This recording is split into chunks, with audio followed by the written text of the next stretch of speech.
Okey, kita ada 1 jam suku. Jam suku ke 2 jam 2 jam lebih kurang 2 jam 40 minit. 2 jam 40 minit, 1 jam 40 minit. Jadi kita akan masuk bab baru. Bab ni memang panas lah. Bab IoT lah. Jadi kita dalam kita train yang basic ni, kita pergi sikit lah sebab sekarang ni memang terpaksa lah bawa tuan-tuan mengharungi dunia yang pancaroba ni. Saya dah bersama ni sejak 2019 cukup pening dah saya dengan IoT ni. Bukan tak bagus, dia bagus. Tapi teknologi di Malaysia ni belum sampai lagi pun. Player dia pun boleh kira berapa orang kan. Teknologi ni pun belum matang. Tapi tak boleh abaikan dia lah. Dia adalah masa depan pertanian yang tuan-tuan kena hadapi. Dan saya rasa bila tuan-tuan nanti sampai masa sistem dah matang, tuan-tuan memang akan pergi ke sini lah. Confirm. Sebab dia lagi senang, lagi mudah kan. Tuan-tuan boleh buat kerja lain. Jadi kalau tuan tengok perubahan industri IoT, kita sekarang ni berada di sini lah. Yang tiba-tiba je satu ketika cerita AI 4.0 benda 4.0 tu kan. Saya tak reti, sama saya pun tak reti kan explain tapi 4.0 tu sebenarnya dia punya keterlibatan internet dia dan juga smart teknologi. Tapi mostly nak jadi smart dia perlukan internet lah, ataupun data. Itulah level sekarang. Tak ada data macam tadi tak tahu kira habis kita kan. Jadi ada data. Jadi dalam tanaman tu data apa yang kena nak tu nanti kita tengoklah data apa. Dan internet ni macam mana internet ni nak bantu kita dalam proses harian. Jadi nak pergi ladang ke tak nak pergi ladang. Macam tadi kan nak tangkap pencuri, guna kaedah barulah jawapannya. Sebab hari-hari nak jaga pencuri pun tahu dia datang hari ni kita lari kan. Hari dia tak datang kita pergi. Jadi teknologi ni akan menggantikan manusia satu hari nanti. Manusia tu mesti masih lagi ada. Dia buat kerja lain lah. Nanti kata kalau saya pergi conference luar negara ada IoT, habislah petani kita tak ada kerja kata. Sebab sebelum ni gunakan pekerja ramai sebab nak mencangkul lebat batas kan. Tapi dia tak tahu benefit yang lain, sebenarnya dia boleh buat benda lain kan. Manusia kan kreatif. Kalau dia tak buat benda ni, buat benda lain kan. Bila dia dah sampai satu masa tertekan, dia pandai dia buat. Okay. Jadi dulu ni kita bermula 2018 lah kat Malaysia ni agak lambat. Kalau kat Singapura tu 2001, 2002 dia orang dah start lah. Kita 2018 ni baru dah diintroduce dengan IR 4.0 punya polisi ni. Masa tu zaman siapa 2018 Widin zaman Widin Yassin PM masa tu. Lepas tu kalau tuan-tuan baca dalam buku tu, untuk agriculture tu dia ada spesifik lah kat sini bab dia. Bab agriculture dia kata nak kena buat AI lah, internet of things lah, blockchain lah, cloud computing lah. Saya pun sampai sekarang ni masih belum pergi blockchain ni macam mana, cloud computing ni kan. Big data ni kita tak nampak lagi lah dia punya apa yang akan berlaku lah kan. Mungkin orang yang buat tu dah ramai tapi kita tak nampak lagi aplikasi tu macam mana kan. Jadi kenapa kita perlu berubah? Jaminan kena. Satulah yang selalu dengar kan. Sekarang ada dua sudah sebut. Kementerian Jaminan Makanan. Lepas tu dia akan sebut dua benda. Food security, food safety. Dua benda nanti tuan-tuan carilah apa dia. Food security, food safety tapi sebenarnya masalah dunia ni masalah dunia bukan kita saja. Yang pertama sekali kita ada 4 masalah populasi, tanah pertanian, tenaga dan air. Populasi ni, kalau kita tengok populasi dunia yang sedang meningkat 7 juta, saya tengok yang sampai sekarang ada tidak 7 bilion. Kita akan pergi sampai 8 bilion tak silap, 20-30 yang baru kita kalau tak silap 8 bilion. Tapi masalahnya kita punya tanah pertanian makin kurang. Banyak tu juga. Semalam Menteri Komoditi tu siapa nama dia? Dia kata sawit dah tak akan dibuka baru lagi. Paper hari ni kan? Menteri tu tak buka sawit baru, jadi tak adalah sawit. Tapi padi dia tak kacau lagi jadi macam kita ni mostly sawit tu bukan makanan utama kan. Kalau tengok keluasan tanah untuk padi, berkurang ke meningkat? Padi Malaysia berkurang. Berapa persen rate dia tak silap itu apa yang kalau orang putih punya agensi yang Malaysia selalu refer tu, kalau ni USDA, SSDR. bukan USDA kan, bab makanan ni dia ada bagi laporan Malaysia punya pengeluaran makanan ni sebenarnya menyusut 3% dan berlaku sekarang. Dia dah unjurkan berapa tahun dulu berlaku sekarang memang kita defisit. Jadi tanah pertanian kurang, kita punya makanan kurang, orang makan ramai, ini yang masalahnya. Tapi kena supply lah makanan.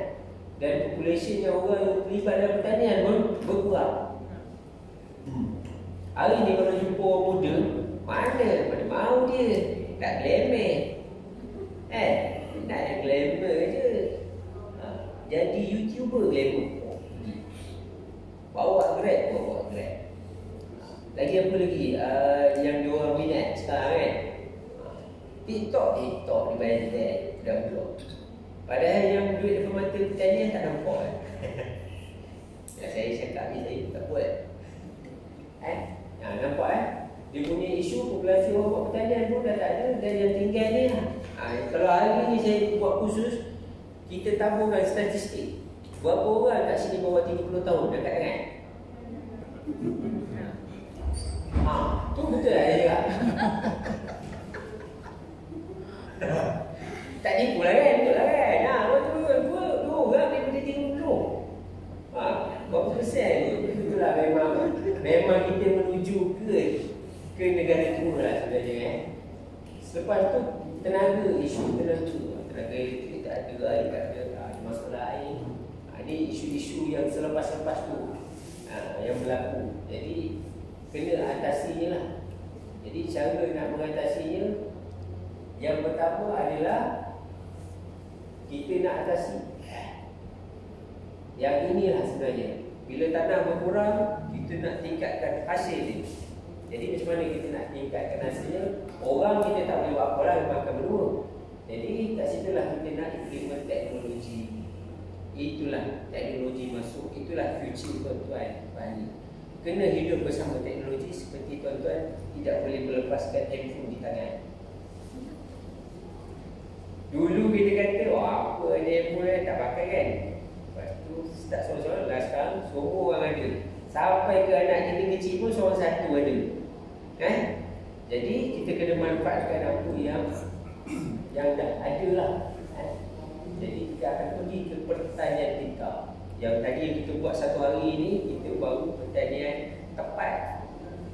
Jadi yang tajuk kita sekarang ni, kita pergi ke pinta. Pinta tu maksudnya dia kena pandai lah. Maksudnya adalah decision yang dia buat, bukan kita saja yang buat kan. Yang sekarang ni semua dibuat oleh manusia punya keputusan. Sekarang ni kita nak robot tolonglah kita sikit.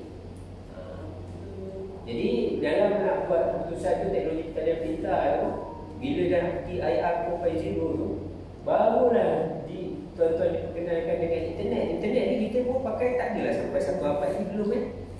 Internet ni saya ingat zaman dulu 1515 tu, yang slow tu kan. Kalau kita main internet tengok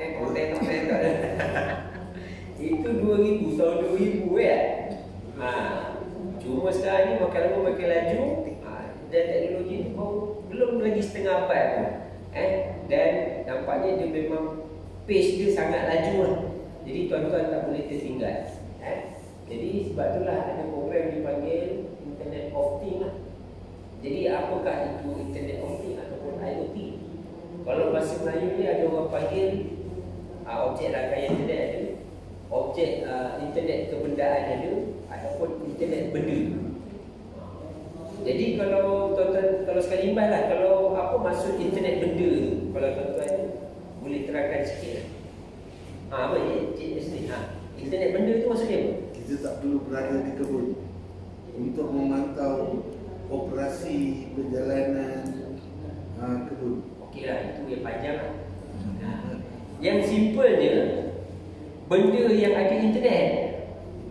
Kalaulah kursi tuan-tuan nak saya bagi kursi tuan-tuan tu kita boleh sambungkan dengan internet, dia jadi kursi IoT. mesti internet. Lepas tu dia bagi internet benda.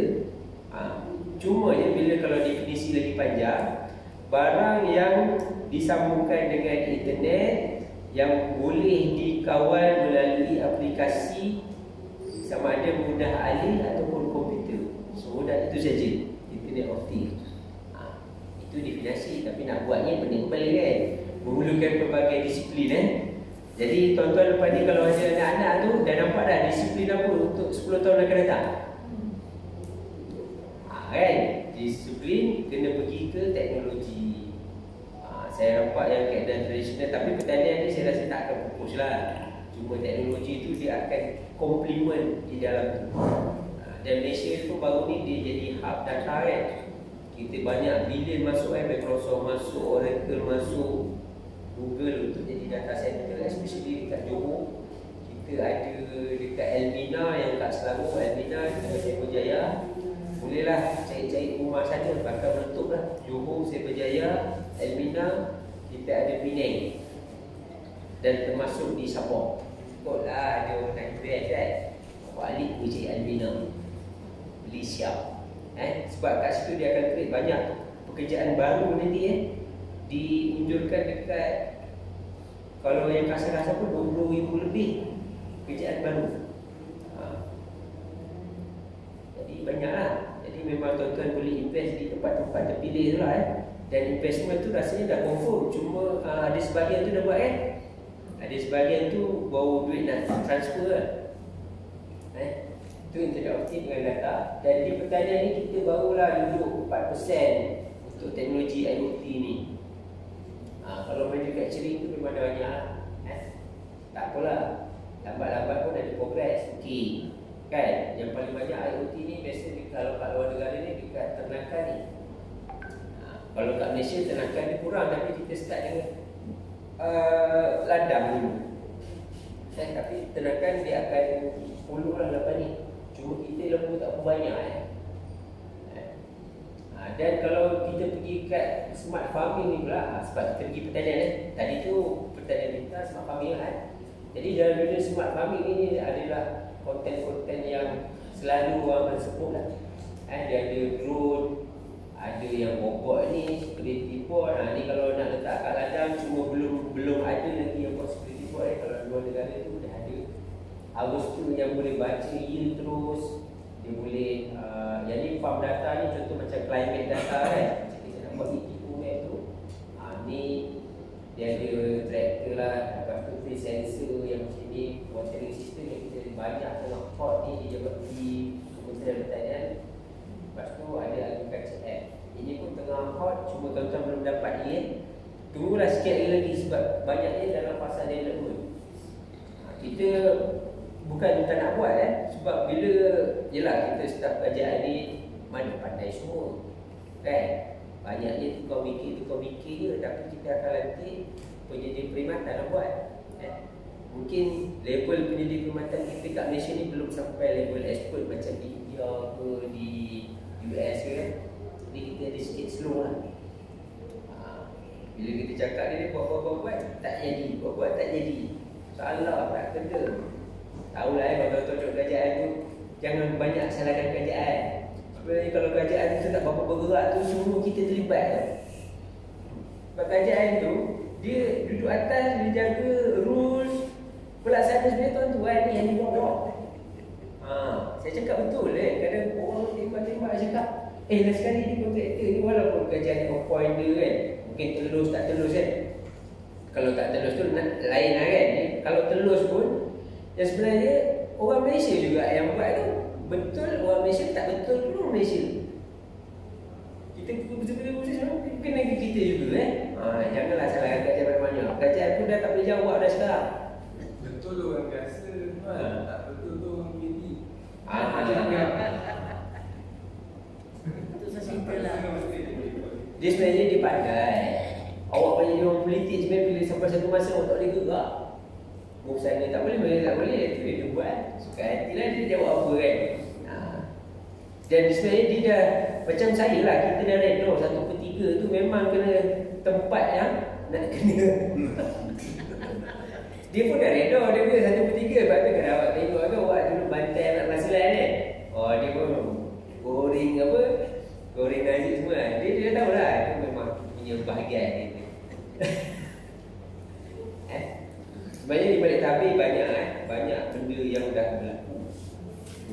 Benda semua PXC tak boleh cerita kan. Kalau dah berjaya, boleh cerita lah yang Anon sana sini tu kan. Tapi lepas Anon jadi apa, kemudian dan dalam aplikasi IoT pula, kita boleh tengok macam-macam lah. Yang sekarang tuan-tuan belajar mitigasi ni pun orang dapat IoT 100%. Boleh tengok macam-macam. Kalau nak pergi detail di kelas sebelah untuk ciri saja, macam mana IoT tu dia kontrol untuk ciri juga nama. Itu detail lagi lah. Lepas tu yang sekarang kita tengah buat untuk weather forecast, nak produce ETO map. Mungkin dalam Asia Tenggara the only one yang ada ETO map. Kalau negara maju UK, US dah ada lah ETO map. Kita incoming. Sebab petani kita tak ada data kan. You tak ada apa, dah satu data nak lima pun tak ada. Kalau orang nak pergi mancing kat laut tu ada data ombak. Adalah satu data, boleh lah ombak 6 meter ni tak jadi. Pasal surut. Kalau kita manusia data hujan, ini hujan, bawa payung kan, tak boleh nak potong naik data hari hujan kan, ramalan tapi kita on the way nak meramal evapotranspiration tu lah. Tunggulah nanti kalau kita announce. Tak tahulah kan, kalau dapat masuk berita TV3 ke hari-hari dia ulang tu, rezeki kan. Tapi kita pun takut mungkin tunggu 2-3 tahun lah kalau ada. Kita tengah buat soil nutrient management pun Jabatan Pertanian tengah buat, tapi kita fokus dekat padi. Pemantauan kesihatan tanaman kita tengah belajar. Pemantauan penyakit tanaman kita tengah belajar. Sebab dia satu benda yang subjektif banyak sangat. Yang ini memang susah lah. Saya pun dah tengok di sini pun macam tak boleh implement dah sini. Sebab bila tengok macam ni, ni sebenarnya ada penyakit lain juga yang sama ciri-ciri ni kan. Susah sikit lah Tapi kita harap satu hari mungkin akan berjaya lah. Kita kena istiqomah lah teruskan. Dan dalam faedah IoT ni, especially kalau yang kita buat mitigasi tu, macam tadi, walaupun sesimpel IoT yang RM100 yang tuan-tuan buat tu, inilah faedah yang tuan-tuan boleh nampak. Ada 4 sudut. Satu sudut, increase farm productivity and sustainability. Farm productivity tu satu, kalau tuan-tuan punya ladang contoh tanam nangka, bukan cili-cili Okay, sebelum ni cili mungkin grade tu bercampur-campur, A, B, C sampai D pun ada. Bila ada IoT, tuan-tuan punya jadual tadi 44 kali sehari tu. Takkan tak boleh produce A dan B saja. Betul? Dia akan increase productivity. Dan dia sustain lah. Jadi tuan-tuan tak pergi ladang pun sempat lagi dia sebab benda tu buat. Tuan-tuan boleh kontrol. Betul? Dia sustain. Yang tadi lepas tu dia akan increase yield. Yelah kalau dah keluar AB saja, grade AB tu tentu berat sikit lah daripada C dan D kan. Dah tambah lagi berat tanaman. 20% lebih kurang. Ni kalau saya tipu buatlah 5%. Ini buat 5% juga. Reduce labor work and mistake. Ini memang paling confirm sekali. Bila tuan-tuan pakai IoT, sistem tu dah betul, mistake tak ada. Mistake kecuali tuan-tuan ada yang buat salah. Nak letak baju, beli baju baru kan, lepas tu tak check, ada tab dia, habis. Satu ladang bakar reduce labor work, ini memang confirm. Bila kita pakai, contohnya sekarang tuan-tuan ada 4,000 polybag, 3 orang pekerja tu. Yang satu pekerja tu, kecembur tu baca je kan. Itulah ladang. Bila dah ada IoT yang dah betul tadi sistem tu, dah tak ada dah seorang lagi tu. You tinggal berdua. Ataupun you boleh guna seorang lagi buatlah benda lain, trimming pokok ke, buang tunas air ke, buat trellis, boleh buat kerja lain Ataupun seorang lagi kau pergi pasar pergi jual kat situ. Betul banyak. Dan jelas sekali financial investment. Yang ini tengoklah kalau produk yang murah, dia reduce, produk yang mahal dia naik kan. Tapi risk tu dah makin kurang lah. Cuma kat sini saya tak number ni, dia boleh jadi naik atau turun lah. Dan Jabatan Pertanian ni apa kita buat? Ini dulu awal-awal saya terlibat tahun 2019. Dia pinga-pinga nak cari teknologi IoT. Dan kita jumpa dengan satu syarikat ni, Lekton Lekton lah orang pertama sekali yang introduce IoT tu, dan dia very confident lah zaman tu. Tak ada lagi orang berani. Selepas dari program tu, barulah seorang syarikat tumbuh macam 11 baru keluar jadi IoT tu kalau tuan-tuan tengok ni ada kotak control panel, boleh baca isi, boleh baca pH, ada dosi Dosing ni bukan pakai dosatron atau venturi sebab dia orang dah mahal dia pakai. Yang ini dipanggil peristaltik pump. Pump macam Ruby tu. Kan Ruby atas dia ada pump kan, pusing kan. Pakai pump Ruby. Yang lain-lain tu semua sama macam pengeran. Ada tangki AB, ada apa lagi? Ada pump, semua sama kan. Cuma pada awalnya dulu, okey, nanti kita akan belajar apa macam itu buat. Kita dah pasang sebenarnya sampai sehingga hari ini 110 unit lah. Dan yang betul-betul menggunakan saya ingat tak sampai 10%. Bajet kita ada 10 million. Kalau 10% daripada 10 million, 1 juta saja yang berbaloi, 9 juta lagi lebur. Masuk balik. Siapakah yang meleburkannya? Kami menjalankan program melantik syarikat apa semua kan. Bila sampai di peringkat bawah, peringkat jual, program ni macam hampir-hampir sesaat nampak. Tak berjaya pada saya. Kalau saya bagi saya kata gagal lah. Sebab saya daripada 10 million, 1 million tu yang buat bahasa kan. Mostlynya daripada pihak tuan-tuan lah. Bila internet tak rindu satu kan.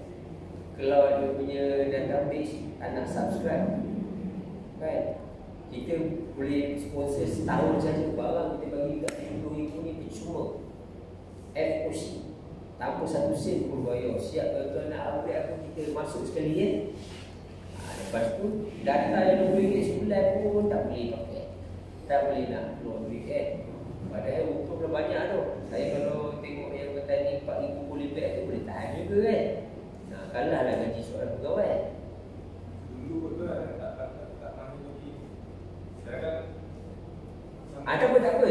Saya cerita saya punya kesedihan tu. program tu dia lagi kan. Program ni ada lagi saya tinggal di bawah unit lah. Betul-betul lepas RMK dia RMK 12. Saya tinggal tak banyak pun. Tak sampai 1 juta pun. Untuk saya habiskan ujung-ujung ni. Saya tak nak buat lagi dah ni. Saya nak buat khusus je. Macam yang tuan-tuan dapat hari ni saya nak buat itu. Tapi advance IoT lah. Sebab kita 4 tahun saya rasa it's not time untuk nak test teknologi. It's time to educate lah. Kita dah introduce, kita nampak tak berjaya dalam program tu. Kita educate lah kita rasa. Yang NPK tester ni stable ke? Soalan yang bagus Jadi ini pun isu yang kita hadapi sampai sekarang. Kita tak dapat solve lagi kestabilan dia. Disebabkan kita dah lantik 2 universiti, UIA 1, 3 UPM, 1 USM.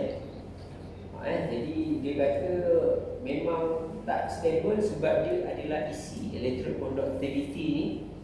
Dia kalau dengan tanah, sebab dia elektrik ni dia kawan baik dia dengan air. Walaupun tanah tu lembab, tapi sebab tanah ni masalahnya dia tidak homogen.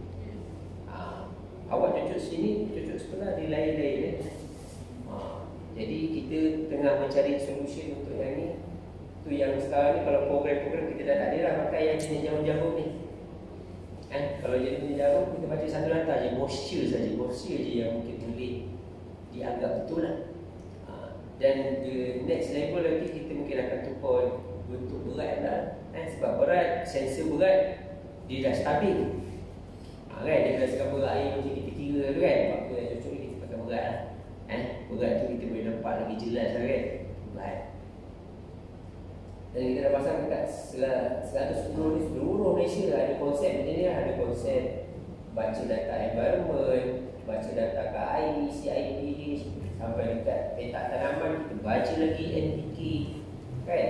Semua auto-dosing ni complete set. Dengan nama panjang ni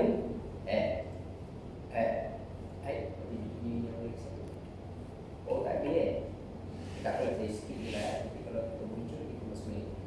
Itu yang IoT mitigasi lah. Sama ada yang kita buat, sama ada ladang atas tanah ataupun polybag. Dulu program tu kita masuk.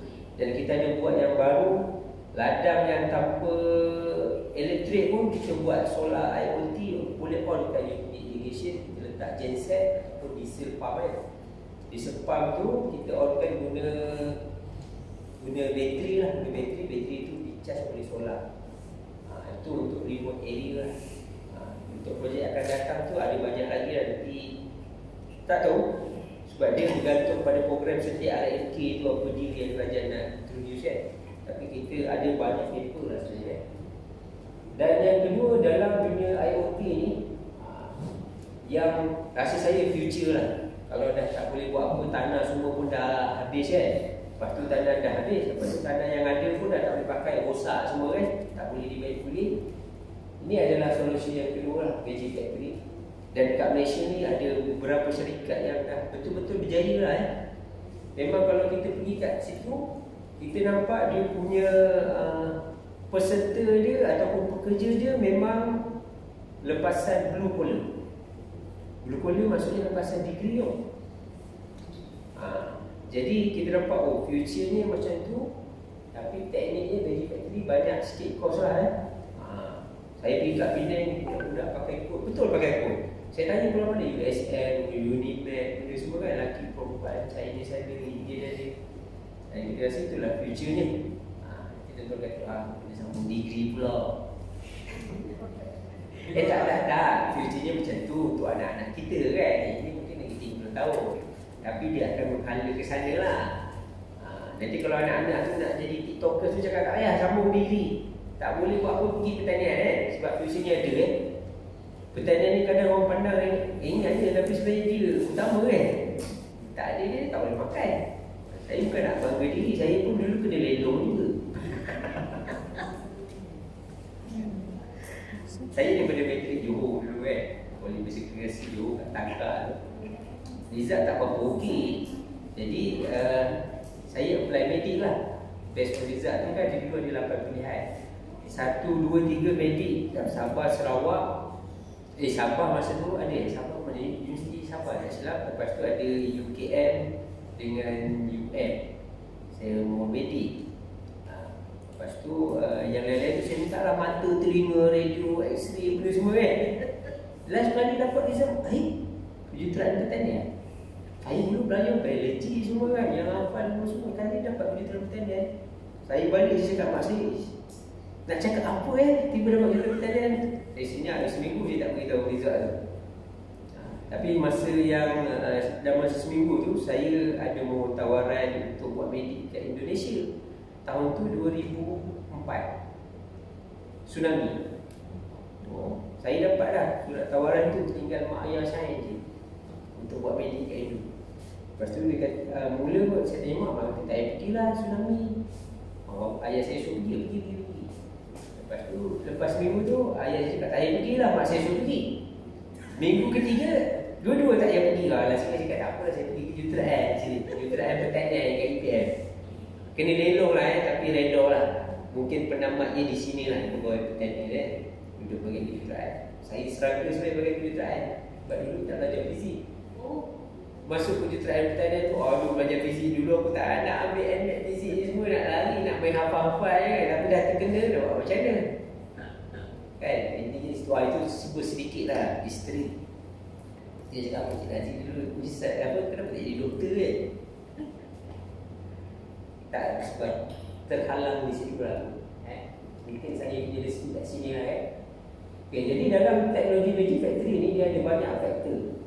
Ni kalau tuan-tuan nak minta kursus Veggie Factory ni, asal dia pertanian ada buat. Cuma dia belum engineeringkan lagi. Belum ada yang engineering yang buat dia punya kursus ni. Maksudnya engineering ni kita nak study dia punya flow dekat takung tu berapa laju kan. Lampu macam mana you nak setting, spektrum apa nak pakai, nak setting dia punya reservoir system, full system tu, electrical dia lah. Yang tu belum ada yang full konsep lagi kan. Tapi kalau tuan-tuan nak terjebak dalam dunia Veggie Factory, barang-barang ni ada.